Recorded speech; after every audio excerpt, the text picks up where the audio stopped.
안녕하십니까. 중국 경제와 기업을 파고파서 중국 경제의 현주소를 전달하는 파고파자 중국 경제 시간입니다. 오늘은 아주일보 이하영 기자와 함께 중국 업계의 다양한 모습을 탐구해 보겠습니다. 안녕하십니까. 안녕하십니까. 아주일보 이하연입니다. 반갑습니다. 네, 지난주에는 중국의 주요 경제 지표를 통해서 중국 경제의 현 상황을 짚어봤습니다. 이번 주 전해드릴 소식은 무엇입니까? 네, 한국과 중국은 정도는 다르지만 비슷한 사회 문제를 겪고 있는 경우가 많습니다. 그중 하나를 꼽자면 바로 젊은 층의 결혼 기피 현상인데요. 이런 상황에서 최근 중국은 무려 5,000쌍의 커플이 합동 결혼식을 진행했다고 합니다.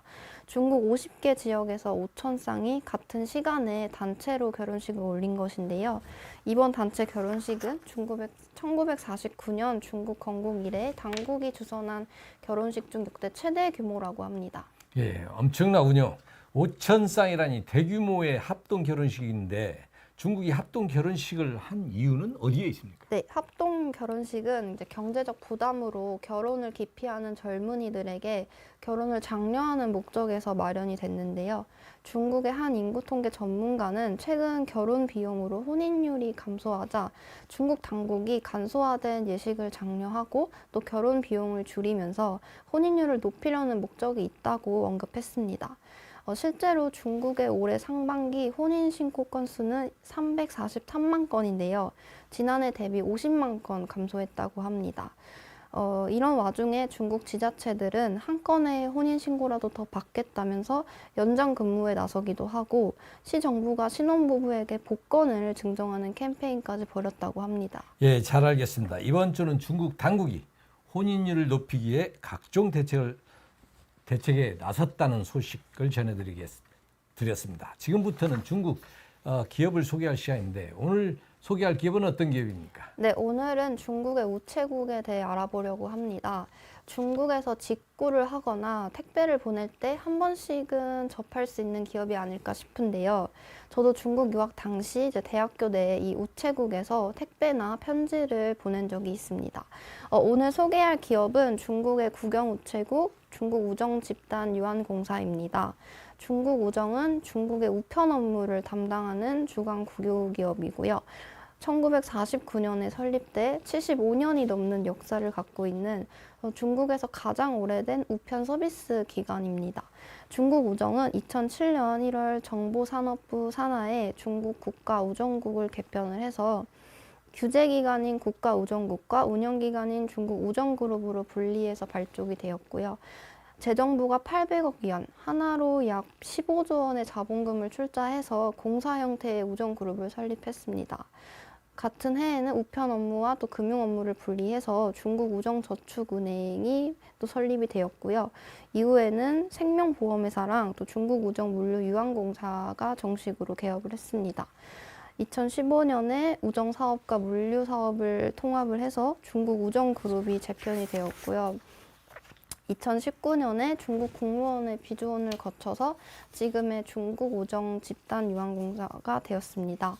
현재 산하의 중국우정저축은행만 홍콩증권거래소랑 상하이증권거래소에 상장해서 거래되고 있습니다. 네, 중국우정그룹은 우편업뿐만 아니라 금융업까지 영위하고 있는 대규모 기업 집단이군요. 기업을 더 알아보기 전에 중국 우편 시장에 대해 간단하게 설명해 주시죠. 네, 중국의 우편업은 중국 국내뿐만 아니라 세계적으로도 빠른 성장을 하고 있는 업종 중 하나인데요. 중국 정부도 과거에부터 우편 시장 활성화를 위해 노력을 해왔습니다. 그 결과 지난 10년 동안 우편 산업의 사업 수익은 연평균 21% 증가했고요. 특송 사업 같은 경우에는 규모가 18배 이상 성장했다고 합니다. 또 400만 명 이상의 고용을 창출하는 결과를 내기도 했는데요. 중국 정부에 따르면 세계 최대 규모의 우편 특송 네트워크를 구축했다고 합니다. 지난해 기준으로 특송 거래량은 1,000억 건을 돌파했고 사업 수익은 1조 위안, 하나로 약 189조 원에 달합니다. 더 나아가 정부는 우편 배송 네트워크와 시스템 고도화를 위해서 현재 고속철도 배송 시스템을 모색 중이고요. 항공 특급 배송을 늘리고 또 허브형 우편 유통센터를 운영하고 있다고 합니다. 네, 중국의 우편 시장은 세계적으로 또 규모가 크고 빠른 성장을 이루어왔군요. 그렇다면 중국 정부 산하에 있는 우정그룹이 중국 내 시장을 장악할 수 있을 것 같은데 현황은 어떻습니까? 네, 중국 우정그룹은 중국 내에서 다방면으로 사업을 펼치고 있는 대규모 기업인데요. 지난해 기준 매출은 7,987억 위안, 전년 비교했을 때 6% 증가했고요. 영업이익은 787억 원으로 전년 대비 8% 증가했습니다. 이렇게 양호한 실적을 이어가는 것과 동시에 지난해 포춘이 선정한 세계 500대 기업에서 86위를 기록하기도 했는데요. 올해 3월 중국 우정그룹은 전국 5만 개의 오프라인 지점과 은행의 경우 4만 개의 지점을 보유하고 있고요. 매년 800억 개가 넘는 우편물과 소포를 처리하고 하루 기준으로는 2억 2천만 개를 처리한다고 합니다. 물량이 굉장히 많은데요.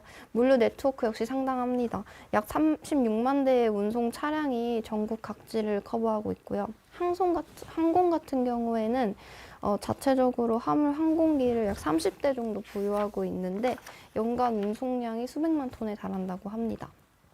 국제 특송 사업 같은 경우에도 굉장히 성장을 빨리 하고 있는데 국제 우편 사업 같은 경우에는 운송 범위가 200개 이상의 국가와 지역을 포함하고 있다고 합니다. 마지막으로 우표 사업도 빼놓을 수 없는데 매년 약 15억 장의 우표를 발행한다고 합니다. 우표 디자인에 중국의 어떤 역사 문화적인 요소가 들어가 있어서 우표 애호가들의 관심을 많이 받고 있다고 합니다. 그렇군요. 중국 우정이 다양한 사업을 영위하고 있는 그룹인 만큼 경계 없는 사업 확장에도 적극 나서고 있다고 하던데 맞습니까? 네, 맞습니다. 앞서 말씀드린 것처럼 중국 우정이 중국 우편 시장을 거의 장악하고 있기 때문에 브랜드 의위 역시 상당한데요.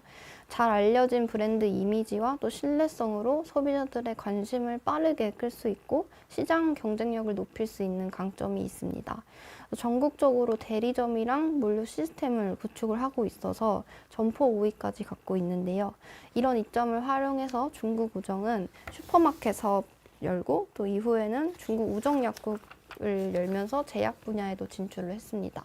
점포 우위를 활용해서 약품 가격을 약 45%나 낮추어 판매해서 많은 관심을 받았고요. 이후에 2020년에 우체국 옆에서 밀크티 판매점을 또 열고 2022년에는 커피점을 오픈하면서 우편 서비스도 그대로 제공하면서 그 점원이 동시에 바리스타 역할까지 수행을 한다고 합니다. 샤먼에서 첫 카페 전문점을 오픈한 후에 현재 전국적으로 약 14개의 커피점을 운영하고 있고요. 중국 우정이 이렇게 문어발식으로 사업을 확장하는 이유는 새로운 수익 모델을 만들기 위해서입니다. 앞서 말한 사업들이 핵심 사업은 아니지만 이로 인해 부가가치 서비스가 그 기업의 수익을 늘릴 수 있고 시장 점유율을 끌어올릴 수 있기 때문에 이렇게 회사는 사업을 계속해서 진행하고 있습니다. 예, 잘 들었습니다. 중국 우정이 이렇게나 다양한 사업을 영위하고 있었군요. 그렇다면 마지막으로 중국 우정의 향후 계획은 어떻습니까? 네, 중국 우정은 내년에 3,500명의 신규 직원을 채용할 계획이라고 하는데요.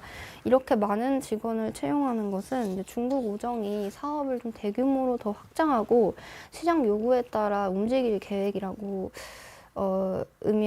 의미하는데요.